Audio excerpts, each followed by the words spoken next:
गालायो जवाब गालायो सभई जवाब दियो। अगर तमाजे मिट के देग वारो दड़को दे हल हो दे जीवे ता का बर्दाश्त थींदो।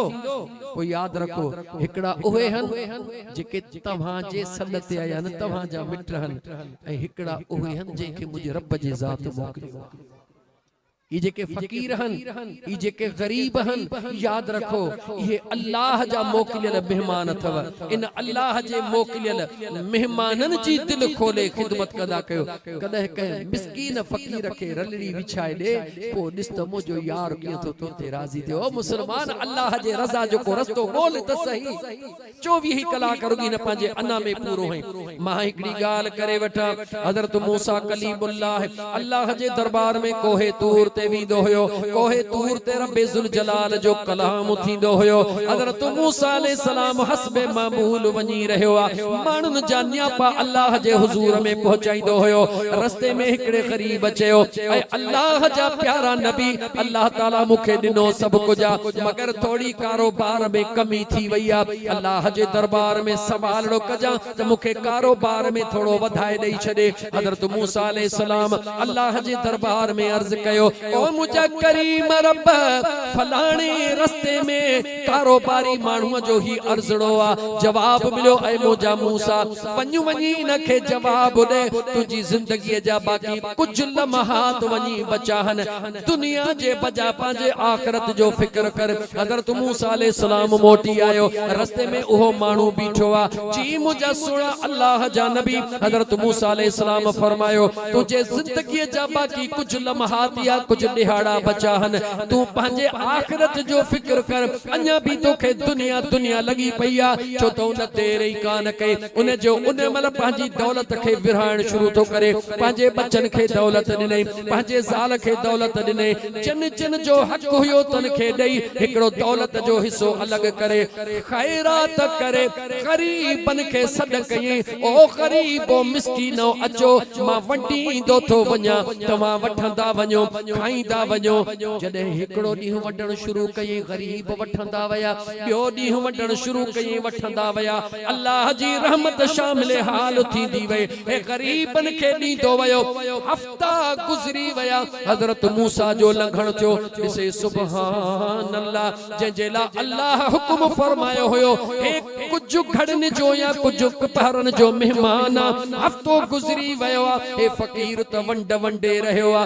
सिधो अल्लाह जे दरबार में हजरत मूसा अलैहि सलाम पहुंची अर्ज कयो ओ मुझा करीम रब फलाणो शख्स जे जेला हुकुम थियो तो हो कुछ घड़निया पहरन जो मेहमान हफ्तो गुजरी वयो वा अज भी हु वंड वंडे रहयो आ।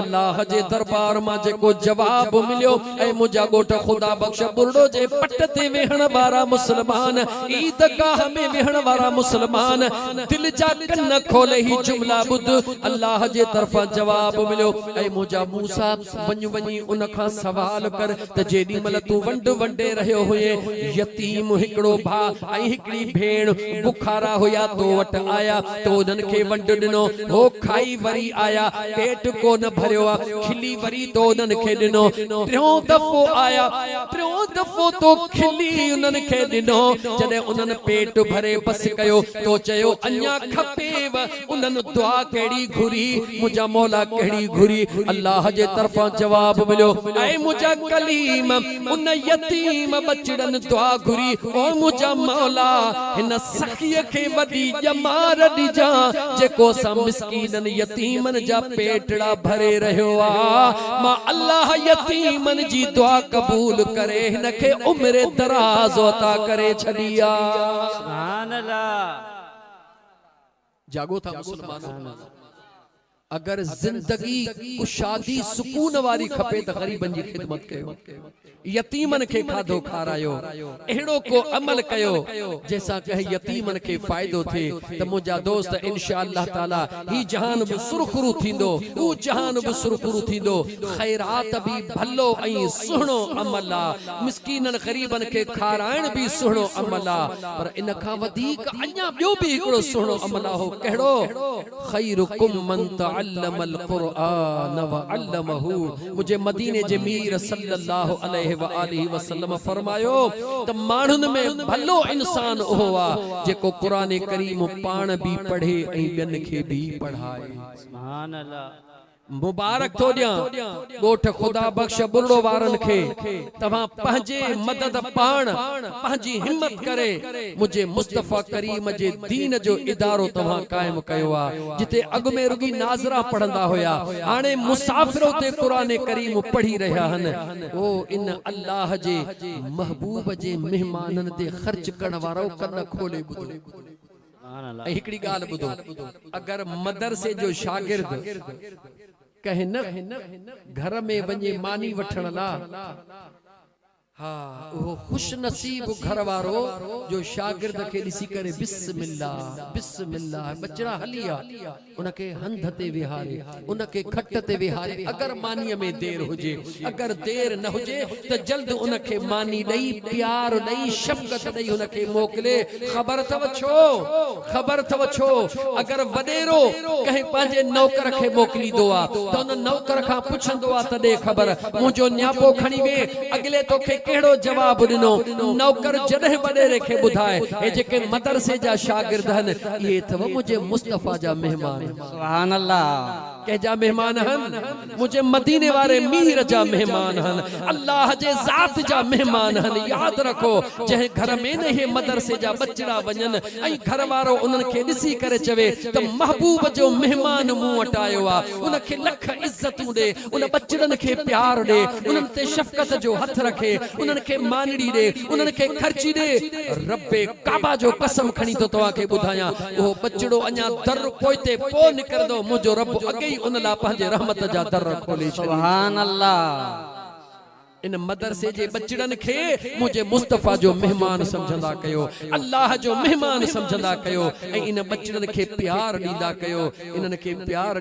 मदीने जे मीर सल्लल्लाहु अलैहि व आलिहि वसल्लम जे ज़ात फरमायो क़ुरान करीम जे हाफ़िज़ जो अब्बो ऐं अम्मा आलिम दीन जे अब्बो ऐं अम्मा जॾहिं क़यामत जे ॾींहुं अल्लाह जी ज़ात उन्हनि खे सोना ताज पाराईंदो मलाइका अर्ज़ कंदा मौला हे नेक सालिह बि त उन लिस्ट में नाहिन हे वली गौस कुतुब भी नाहिन हे शहीद भी नाहिन इन्हनि जे मथे ते सोना ताज।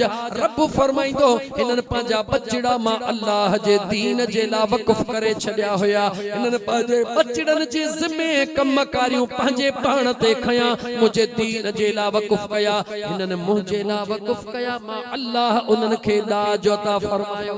सुभान अल्लाह। जन रुगी बचड़ा छॾिया उन्हनि खे सोना ताज पवंदा उन्हनि बचड़नि खे जेको संभालींदो जो उन्हनि जे ला जन्नत में रब सोना महल ठाराए तैयार कंदो। सुभान अल्लाह।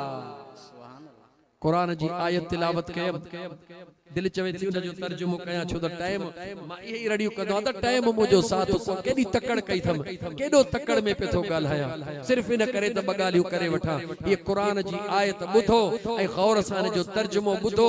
अल्लाह हिम्मत ॾेव त पंहिंजे हाफ़िज़ खां पुछजो त काथे आ पूरी मस्जिद में कुरान खोले ॾिसजो त वाकई इए आहे जे इए आहे त पो कुरान ॿुधो। अल्लाह फरमायो मसलुल लज़ीन युनफिकून अमवालहु मुझो रब कीअं चवंदो त जॾहिं सुहिणे में सुहिणो रब इंसान खे बनायो आ उन खे मिटाए छॾिया इंसान मिटजण जे लाइ आयो ई कोन्हे।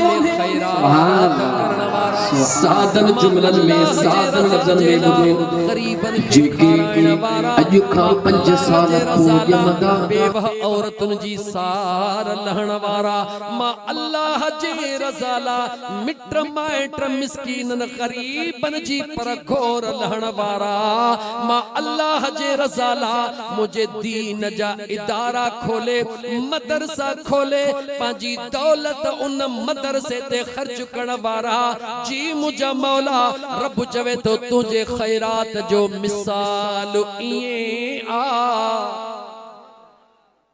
तुझे खैरात जो मिसाल इया जिया कमसल हब्बतिन अम्बतत सबअ सनाबिल फी कुल्लि सुंबुलतिन मिअतु हब्बा वल्लाहु युदाइफु लिमन यशा वल्लाहु वासिउन अलीम।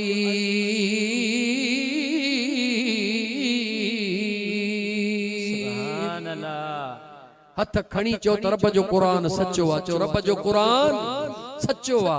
कुरान करीम जो तर्जुमो बुधो, अल्लाह फरमाए तो ओ मा रब जे राह में खैर करण वारा, मा अल्लाह जे रज़ा जे ला खैरात करण वारा। जी मुजा मौला, अल्लाह चवे तो तुझे खैरात जो मिसाल इया, रब मिसाल दे कुरान में तो समझाए मुजा मौला कीअं। रब चवे तो जीअं हिकड़ो दाणो जमीन में छटबो आ, कमसल हब्बतिन, जिए हिकड़ो दाणो जमीन में छटबो आ, अंबतत सबअ सनाबिल। रब चवे तो तू ॾिसंदो हई उन हिकड़े दाणे मां 7 सला मां रब बनाईंदो। अदा थींदो आ या न?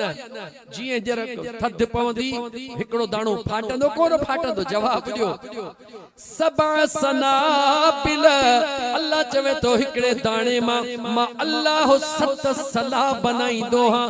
वरी फी कुल्लि सुंबुलतिन मिअतु हब्बा, रब चवे तो जॾहिं उहे सला वॾा थियन हिकड़े हिकड़े ने निहारी दे त हिकड़े हिकड़े में मां रब अलग अलग संग बनाईंदो हां। सुभान अल्लाह। फी कुल्लि सुंबुलतिन मिअतु हब्बा, वरी हिकड़े हिकड़े संग में मां अल्लाह 100 दाणा ठाहींदो हां। सुभान अल्लाह। केर करण वारो? चवो जो अल्लाह। जवाब ॾियो केर करण वारो आहे? अल्लाह चवे तो मुंहिंजी रहमत ते बंद कान थी। अल्लाहु अकबर। वल्लाहु युदाइफु लिमन यशा, मां अल्लाह अञा वधाया मुंहिंजी मर्ज़ी आ। वल्लाहु वासिउन अलीम, मां अल्लाह जेतिरी कुशादगी अता कयां मां रब खां पुछण वारो केर नाहे। रब तो चवे त घट में घट मां अल्लाह एतिरो ॾी जेतिरो हिकड़े दाणे मां 7 सला, 7 सलन में 7 संग, हिक हिक संग में 100 दाणा। मौला कीअं समझाया गोठ खुदा बख्श बुरड़े जे पट ते वेहण वारन खे। रब चवे तो ये सोलो करे समझाइन त हिकड़ो रुपयो अल्लाह जे राह में अगर तमाम मदरसे जे बचड़न ते खर्च कयो, उन्हन जे ला का सहूलत कराई, उन्हन जे ला कमरड़ा ठहराया, उन्हन के का सहूलत ॾिनी, कहीं मिस्कीन जो घरड़ो ठहरायो, कहीं यतीम के वगड़ो पारायो, कहीं गरीब जी मदद कई। रब चवे तो जमीन त 1 रुपए जे एवज घट में घट 700 रुपया मां रब ॾींदो। सुभान अल्लाह। घणा कोन ॻाल्हाए साधन लफ्ज़न में चवा हिते इंशाअल्लाह ताला को भी व्याजी कोन हुंदो। चो इंशाअल्लाह ताला पर ही मन तकरीर कहे व्याजी जे कन ते पहुचे। मौन व्याजी का सवाल तो कया तो ओ मुसलमान सदाइण वारा, खुदा जो खौफ कर या रब जो कुरान सच्चो कबूल कर या पंहिंजे अकुल के सच्चो कबूल कर। जनवरी महीनो ईंदो गरीबन जो अटो खत्म थींदो, मिस्कीनन जो फेब्रुवरी में अटो खत्म थींदो। तो ओ भांडा भरे रखण वारा, ओ पल्लियूं भरे रखण वारा इन नियत सां त अन्न महांगो थे, अटो महांगो थे, गरीब मजबूर थियन। बोरी ॾियई थो 3 बोरियूं ॾिजा। ओ बोल करण वारा, तोखे बोरीअ जे एवज़ 2 मिलंदियूं, 2 बोरीअ जे एवज़ 3 मिलंदियूं, बोरीअ जे एवज़ 4 मिलंदियूं। सो बि हूंदुस त ॾींदो, न त किथां ॾींदो। पोइ ॿई पिया रेल में या जेल में घुमंदो। हेॾां क़ुरान अल्लाह जो फ़ैसिलो ॿुधाए थो त कंहिं ग़रीब खे हिकिड़ी बोरी ॾे मां रब 700 बोरियूं ॾींदो। सही सुभान अल्लाह। घणी बोरियूं ॾींदो सही? जवाब ॾियो घणी बोरियूं ॾींदो सही? जे अल्लाह जो कुरान सच्चो कबूल था कयो त दिल में अज़म कयो त इंशाअल्लाह ताला जेतिरो थी सघंदो कहीं विसायल चुल्ह के ॿारींदासीं इंशाअल्लाह। याद रखो, नमाज़ुन में कमी थी मुंहिंजो रब माफ़ कंदो, रोज़न में कमी थी मुंहिंजो अल्लाह माफ़ कंदो, हज में कमी थी मुंहिंजो रब माफ़ कंदो। लेकिन अगर पाड़े में को भुखियो सुम्ही रहियो, पाड़े में को बीमार तड़पी रहियो आ उन गरीब वटि इलाज ला पैसा कोन्हन पाड़े में का न्याणी वियम जे संभार में उन जो बच्चो पेट में तड़पी रहियो आ उन वटि वञण जे ला पैसा कोन्हन के अगर एड़े टाइम ते तोखे खबर भी पई तो वटि हुयो भी उन जी मदद न कई त याद रख मुझो रब तो चवे कदे भी माफ को न कंदो सही कन्हीं भी माफ को न कंदो सही अल्लाह फरमाए तो न मुश्किल टाइम ते रब चदो सोच जो तोखे ॾियण ते कादर ओ हुन खे ॾियण ते भी कादर आ न मुझो अल्लाह आज़माइण तो चाहे कंहिंखे ॾेई आज़माईंदो आ कंहिंखे न ॾेई आज़माईंदो आ त मुसलमानो अचो त इन आज़माइश मां पाण खे सुरखरू कयूं अज़म कयूं पक्को मज़बूत अज़म कयूं त इंशाअल्लाह ताला पंहिंजे पाड़े में कंहिं गरीब खे भुखियो सुम्हण को न ॾींदासीं इंशाअल्लाह पंहिंजे पाड़े में जेकरे को यतीम न्याणी या पुटड़ो हुंदो तो उन जो सहारो थी पवंदासीं स्कूल मोकलण ला उन के कपड़ा वठी ॾींदासीं उन के ड्रेस वठी ॾींदासीं उन के खर्चू ॾींदासीं खुदा जो कसम मुझे मदीने जे महबूब मस्जिद नबवी में सहाबा जी आडो हीअं ब आंगुरियूं हिलाए फरमायो अदा अली मोहम्मद रखण मदीने जे मीर फरमायो तो ओ मुझा सहाबियो हे ब आंगुरियूं अलग थी सगन थियूं या रसूल अल्लाह नथियूं थी सघन मुझे हुजूर फरमायो जेको न दुनिया में कहे यतीम जो जिम्मो खणंदो संभालण जो ओ कयामत में इए मूंसा गॾ हूंदो जी ही ब आंगुरियूं मां मुस्तफा जो कर सुभान अल्लाह जागो था समझो दीन के मुसलमानो दीन रुगी मुलन के खुदा का हिदायत दे फिर क्यों सिर क्यों नहीं मानन जो बेड़ो घोड़े छड़ियो मानन के तबाह करे छड़ियो तन दीन इहो वा त इंसानियत त हुजे मुसलमान त पो हई पहिरी पाण में इंसानियत त पैदा कर त तू आयो छाजे ला हई ये सब कुछ इते पयो होदो अचो त दिल में हिकड़ो खुदा जो कसम यो अज़म कयो त मौला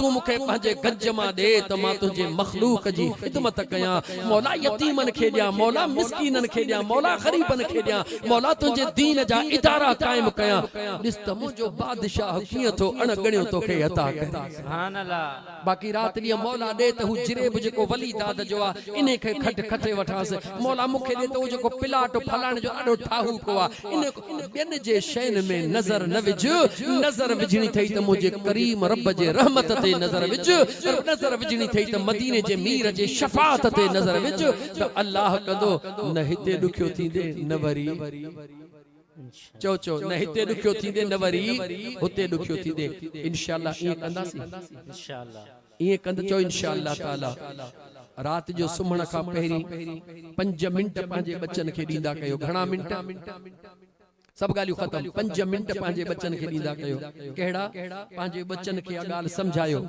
नंढड़न खे बाबा जेको न रात जो सुमण महिल कलमो ला इलाहा इल्लल्लाह मुहम्मदुर रसूलुल्लाह सल्लल्लाहु अलैहि व आलिहि वसल्लम पढ़ी ऐं पो चवंदो अल्लाह हाफिज अम्मा अल्लाह हाफिज बाबा अल्लाह हाफिज बाबो ऐं अम्मा वरी बच्चन खे चवनि बच्चा अल्लाह हाफिज खुदा जो कसम खणी तो ॿुधायांव कॾहिं बि बच्चो निंड में छिरकंदो कोन निंड में डिॼंदो कोन सॼी रात अहिड़ा ख्वाब पियो लहंदो जो हुंदो त मासूम पर जन्नत जा दीदार सुभान अल्लाह सुभान अल्लाह देर घणी थींदी 2 मिनट जॾहिं बच्चो चवे अमड़ के अल्लाह हाफिज मना तुंहिंजो अल्लाह निगहबान जॾहिं जीजल अमड़ चवे बच्चे के पुट तुंहिंजो अल्लाह निगहबान जेका न शइ अल्लाह जे हिफ़ाज़त में ॾी पिया उन जो केर वार विंगो करे सघे तो जवाब ॾियो मुसलमानो सुमण जे टाइम ते बच्चन के कलमो पढ़ण सेखारियो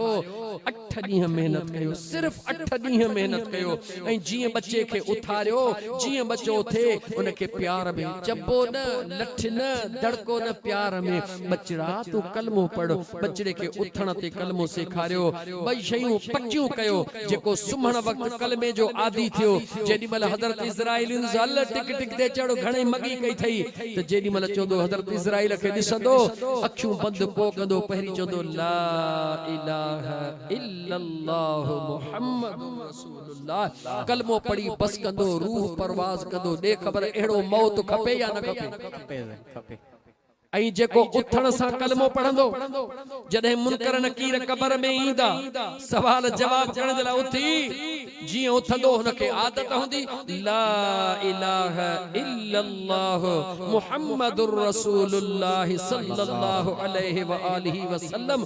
मलाइका चौदा मौला जेको पुछण आयासी ए त मौलाई अगे ही पे तो बजो शींह वांगुर गजगोड़ करे ॿुधाए हाणे छा पुछूं। रब चौदो मुझे मुस्तफा जे दीवाने खां छा था पुछो। जन्नत जी दरी खोले ॾियोसि त कलमे वारो वेठो क़यामत ताईं जन्नत जा मज़ा। सुभान अल्लाह सुभान अदा अल्लाह। अमल सवलो आहे। खुदा उन नौजवान खे जेके रात जो टिकटॉक ॾिसी करे टिकटॉक ज़िंदगी खे टिकटॉक न बना जिंदगी के अल्लाह ही अल्लाह जे रसूल जे रज़ा खातर गुजारण वारो कर इंशाअल्लाह ताला।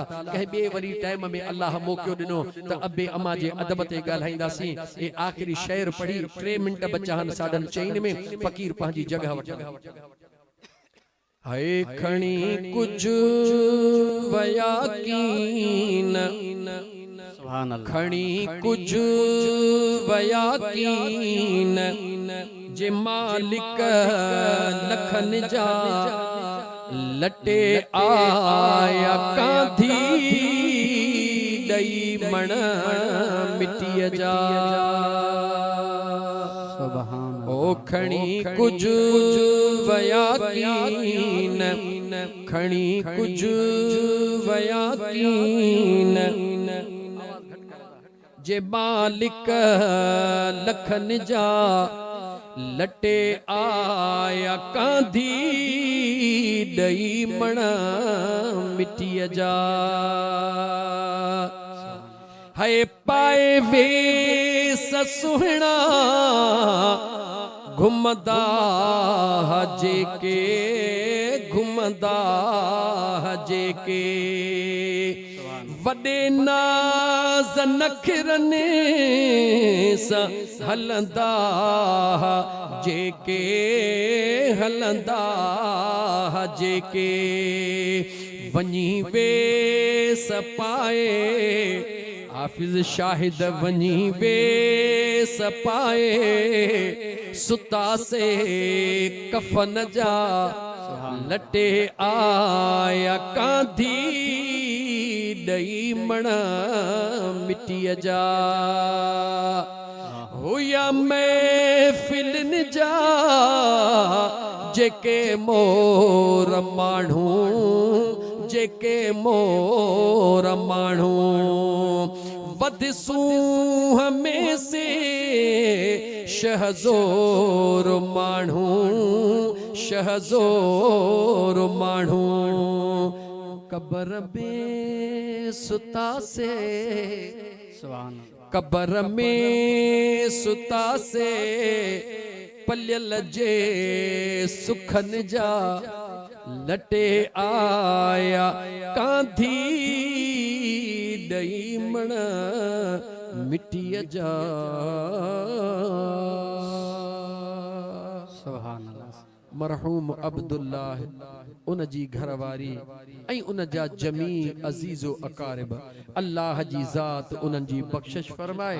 अॼु उहे नाहिनि पाण आहियूं सुभाणे पाण न हूंदासीं के ॿिया हूंदा। कणक पोख भी जोर कान खणबी कमद पोख बो वौण कोन खणबा जे अज तव्हां सां दिल जे गहराई सां मरहूम अब्दुल्लाह उन जे घरवारी ऐं उन जे अजीज़ो अकारब ऐं हुजूर जे उम्मत ला बख़्शिश ला दुआ घुरंदासीं पक समझो सुभाणे पंहिंजे बख़्शिश ला भी दुआ घुरण वारा रब पैदा करे छॾींदो। सुभान अल्लाह। अल्लाह जी ज़ात मौजूद चवण अवां जो ॿुधण कबूल फरमाए। दुआ खां फौरन बाद नमाज खां फौरन जो दुआ खां बाद फौरन बाद इते जो इते नमाज थींदी। उम्मीद आहे त हेॾे होॾे नौजवान टिड़ंदा न नमाज पढ़ो जन खे वुज़ू नाहे जल्द वुज़ू करे वठंदा इंशाअल्लाह। उन खां पोइ नंगर थींदो नंगर खाई सभु को नारा हणंदो वञे हिकु भेरो अलहम्द 3 भेरा कुल अल्लाह शरीफ पढ़ो त दुआ ख़ैर थी। बिस्मिल्लाह।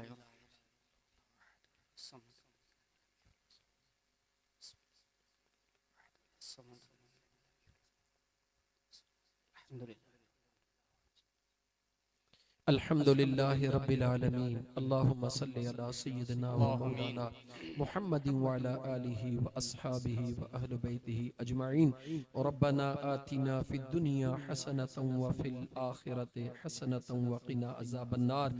मुझा सोहना करीम रब हिन महफिल खे पंहिंजे बारगाह रब्बुल इज़्ज़त में क़बूलियत जो दर्जो अता फरमा। मूं किने कोझड़े गुनाहगार जो ॿुधाइण ऐं जन दोस्तनि भलन भलन मुफ्तिन आलमन सगोरन तक़रीरूं कयूं उन्हनि जूं तक़रीरूं ऐं हिन फ़कीरन जो ॿुधण मुझा करीम रब पंहिंजे बारगाह रब्बुल इज़्ज़त में क़बूल फरमा। तरफ़ैन खे अमल करण जी तौफ़ीक़ अता फरमा। जन दोस्तनि ही ख़ैर ख़ैरात कई तो करीम रब जे रज़ा जे लाइ क़ुरान करीम जा ख़त्म या जेकी कुछ हींअर मौजूद पढ़ियो वियो सब जो सवाब मुझा सोहना रब करीम तुंहिंजे बारगाह रब्बुल इज़्ज़त में पेश कयूं था क़बूल फरमा। हदियतन तोहफ़तन इमामुल अंबिया सल्लल्लाहु अलैहि व आलिहि वसल्लम जे हुज़ूर में पेश